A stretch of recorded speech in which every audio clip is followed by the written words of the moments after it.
Hey everybody, it's the Thursday edition of Pro Line. I'm Dave Koken. Jim Feist is with me, of course. We've got good stuff to talk about today. Not all gambling related, but certainly football related. Speaking of football, last night we gave you leads on the 3 games in the match, 2-1 on those. I've got a play on the North Carolina-Pittsburgh game tonight, and that's available right now at jimfeist.com. I've also posted more college football Saturday and getting ready to fire on Friday as college basketball gets started. Jim, you've got an NFL Thursday night showdown and an NFL draw game of the month, and they're each just $25. Yeah, Dave. This is the time of year I really enjoy, even more so than in the beginning, because in pro football, they don't allow the players to play enough to be in really great shape until after they get 4 or 5 games under their belt. Well, we're into the home stretch now, and we know that the league is a little bit top-heavy.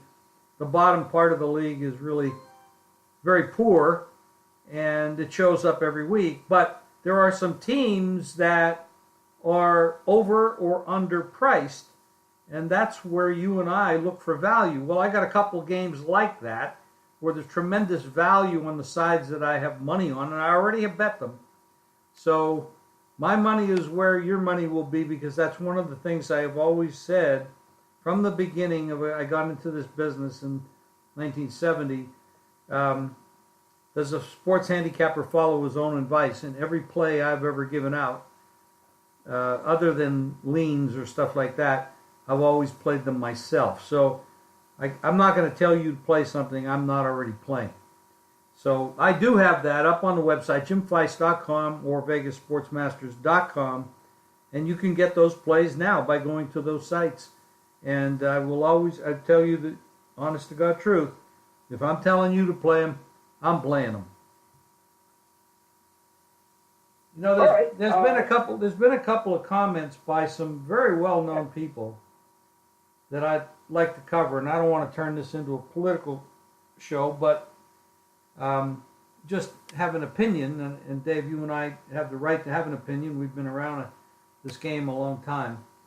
Both Mark Cuban and Bob Costas have recently stated that they feel like the NFL is imploding. I agree with that. That the NFL, that maybe they didn't say this, but I feel the NFL has been very poorly managed. That it's been mostly a greed show, Greed, and greed, like Michael Douglas said in Wall Street, is not always good. And I think they made a mess of some of the rules, some of the conditions. We have brain injuries. We have no control over what the players are doing on the sidelines.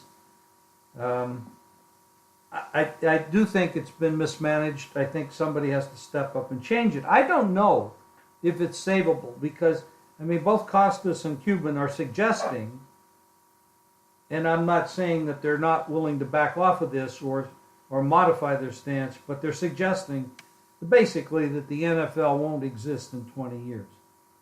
Round numbers. And I'm not quoting them, I'm just sort of paraphrasing. So my opinion is they're probably right to a degree. Will we be playing flag football where the quarterbacks are untouchable? If you just think about and I've talked about this and I rant about this all the time.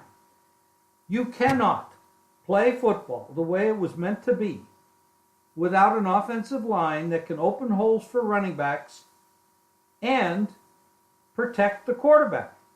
You can't do it, because you got this $25 million franchise player sitting back there getting the ball on every snap when they're on offense, and he's running for his life. And they can't hand the ball off to a running back to get any yards because the offensive line stinks at opening holes. So, look at the New York Giants. They tried their damnedest to get a left tackle to replace their lost player. They couldn't find anybody that could play the position adequately enough, and Eli Manning cannot play under the conditions. Same situation's going on with Seattle.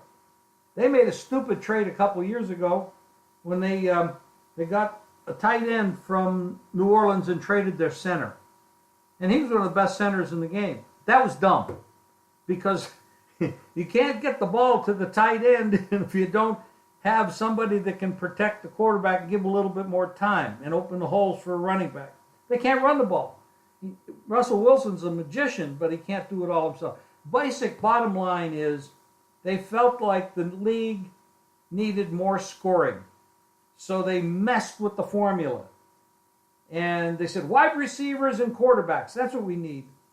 Well, they were wrong, because the game was meant to be played differently. So they messed it up. So that's why we have a lot of crap at the bottom. Does anybody really want to watch the New York Giants, the Cleveland Browns, the San Francisco 49ers, the Indianapolis Colts play football anymore? They stink. But they can cover spreads because the odds makers know enough that you can make the spreads high enough so some people will bet the other side. That hasn't been happening in the last couple of weeks because the favorites have done well. But that won't always be the case. So that's a little bit of my rant, and I like to open that up for people. Please comment on what you think of the NFL, which we all loved for many years. And if you haven't turned away from it because of these stupid protests, it's still there. And will it be gone in 20 years? Do you think they're right? Let me know. I'll weigh in on it. I don't think it's got anything to do with the competition factor. I mean, the NBA is doing fine, and that league is the most lopsided league I've ever seen in any sport. I mean, it's a joke. There's no competition. I think it's strictly on the safety issue. It is. Look, we've seen it happen with other sports. Now, I can't chalk the elimination of a sport up to strictly the safety issues, but it's already contributing to decreased participation among a large percentage of the American population. Parents are not letting their kids play football. We'll call it straight, because I'm not going to sit out here and bullshit about it. It's becoming almost entirely a low-income sport, because it's still a way out of the low-income bracket. And so from that standpoint, it is following the pattern, and I'm not just pulling this out of thin air. It's following the pattern that boxing followed. Boxing was at one time, at least as far as humans are concerned, horse racing was incredibly popular, but that's another sport. And they killed themselves for a completely different reason, which was basically taking so much out of the pot that nobody had a chance to win money. But boxing, once it became apparent that boxers were having, and this was before the age of social media and TV, but everybody knew a lot of these ex-fighters were ending up broke and punchy, and participation started to wane, plus the sport was extremely corrupt. Well, we're seeing a lot of the same things taking place in football. We now know that there are some serious safety issues in this sport. Very serious safety issues. Concussions are almost unavoidable in the sport, and we're learning that we didn't know this 10 years ago. Well, maybe 10, but we certainly didn't know it 20 years ago. Concussions they're brain injuries. Concussion is a nice word for it. It doesn't sound, you hear the word concussion, and it really doesn't make you cringe. You hear the word brain injury, that makes you cringe. If you're a parent and you know going in that your kid has a reasonable chance of suffering at least some minor brain injuries playing football, you're going to let him play. You're going to start to see parents, we're already starting to see it. Parents are steering their kids into other sports. Baseball participation among younger age groups is rising. Basketball participation is extremely strong. Soccer participation has been strong for some time now. Whether that is ever going to convert to the sport grabbing more of a foothold in the American public, I don't know. But football, they've got a major problem. Now, then you tie in some of this other stuff, the protests, which are extremely unpopular. Quite frankly, the incredible corruption that's taking place at so many major universities as far as the recruiting and the violations. I mean, it's every single day. You're seeing some kind of a problem at the college level. You add it all up, and I think it's a sport that's in trouble. Now, it's never, I would disagree with what Costas and Cuban are saying that the league won't exist in 20 years. It's going to exist. It's just not going to exist at the top of the food chain like it is now. Every sport has had a shelf life in this country. Horse racing was number one for a long time, along with boxing. Then baseball was number one. You go back to the 40s, the 50s, and well into the 60s, and baseball was a runaway as the national pastime. There wasn't any, football really didn't start to take off until the 1960s. Basketball didn't take off until Magic and Bird. I mean, it's not like there weren't basketball fans, but it really didn't take off until Magic and Bird arrived in the 80s. I think it's entirely possible we'll see something else as the number one sport in the country in 20 years. So that's my 2 cents on it. Well, I agree. I 100% agree. Maybe it's soccer. I mean, soccer is a worldwide event. But who knows? Or maybe they'll find a way to clean up football to make it safer. It's possible. How? They're trying, but it's a collision sport. It's played at an incredibly high speed. I mean, these guys are phenomenal athletes. Oh, they sure are. They are. Yeah. They crash into each other. They don't tackle. When's the last time you saw somebody actually tackle somebody? Well, it's true. That's the game has evolved. I mean, you can go back to the 60s. If you watch a game out of the 60s or the 70s, it looks like you're playing in slow motion. Well, that's because they are. The fundamentals are you wrap the guy up and take him to the ground. That's not how tackle football is played today. It just isn't. You can watch any college game. I can't say high school because I don't see high school football. But any college game, any pro game, it is collision football. It's not tackle football. Well, when you have collisions, you have injuries. And injuries continue to go up every year. So, is there a solution to it? I don't know. Maybe somebody will create a helmet that really does provide protection, but we haven't gotten it yet.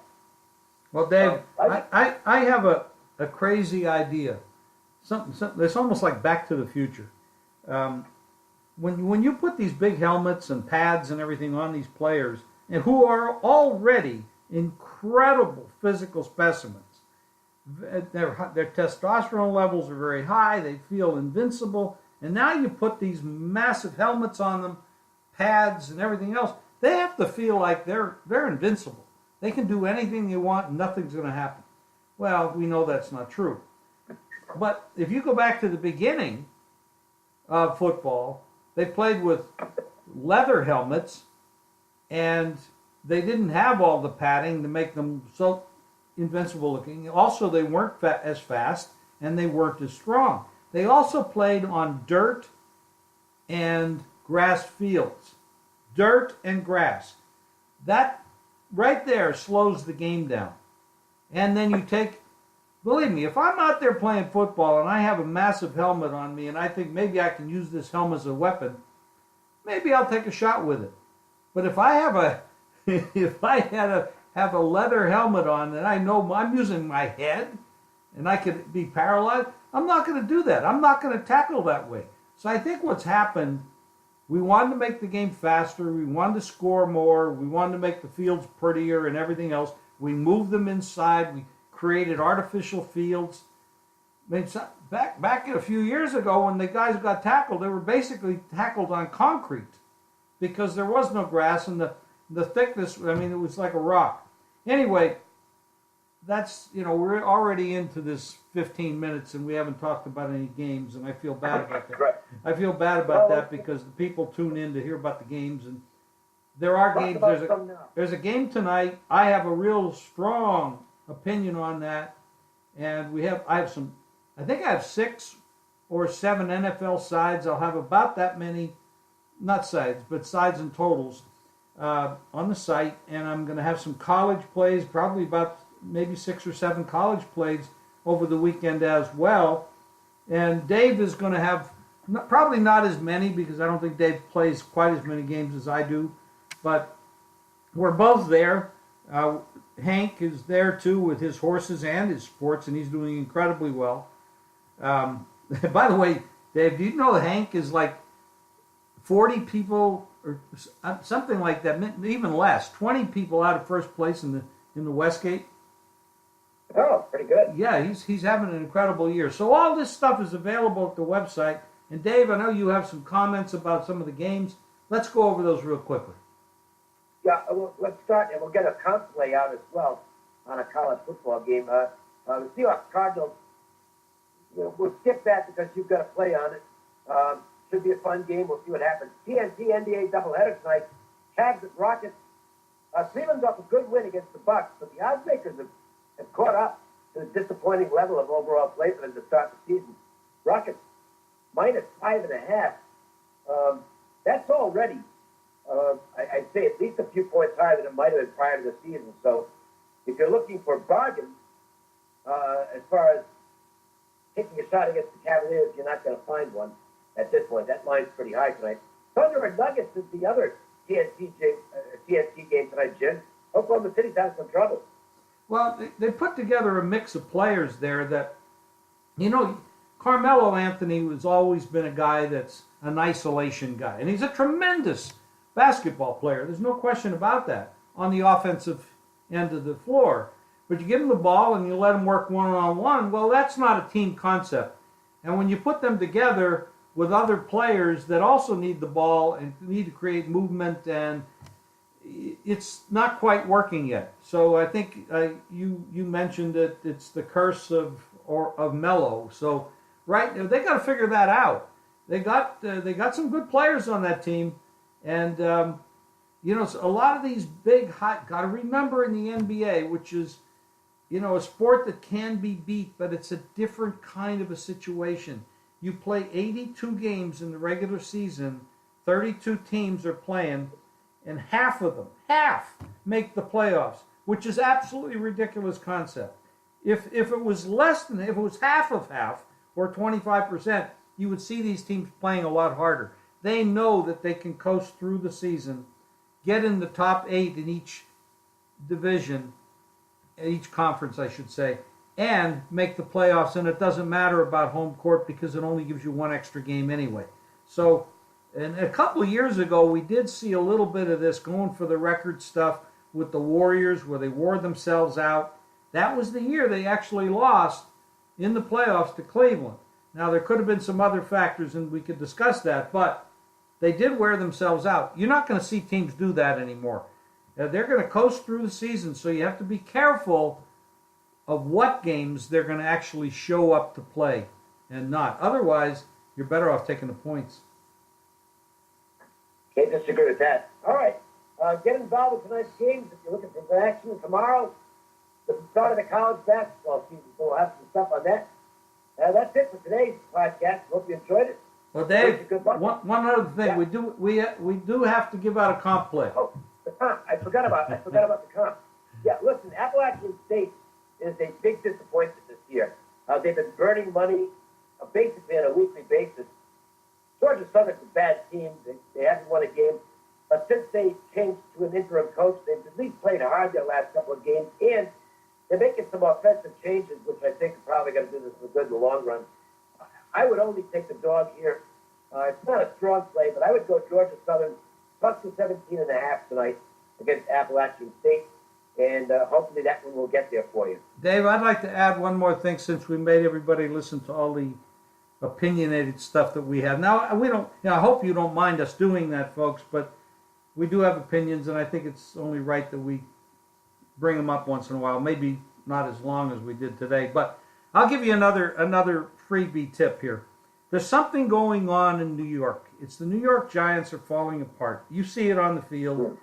There's the McAdoo issue with the coach. The ownership issue is very slow to react. They had problems in the offseason getting their offensive line together. They could not get an effective left tackle. And a left tackle is important when you have a right-handed quarterback, because when they drop back, they're not looking to to their backside, which is when they turn their left shoulder forward, they can't see what's going on over here. And if you don't have an effective left tackle, you're going to have trouble running the ball and you have trouble blocking the pass rush. Well, that's what happened in Eli Manning, who is still capable to play very well if given enough protection in a running game, is not able to. Now, there's a lot of dissension on the team. There's people speaking out anonymously, and the team is falling apart. They're traveling to the West Coast this week to play the winless Niners. You know the Niners are going to step up and try to win because nobody wants to go for the whole season and not win a game. This is a very winnable game for the Niners. I bet them +3. That's my free play this week for you, and especially because Dave and I ranted too much today. There you go. Good enough. All right, that'll do it for today's show. Check us out again tomorrow and get to jimfights.com for all the selections. For Jim, I'm Dave. See you later. Thank you, guys.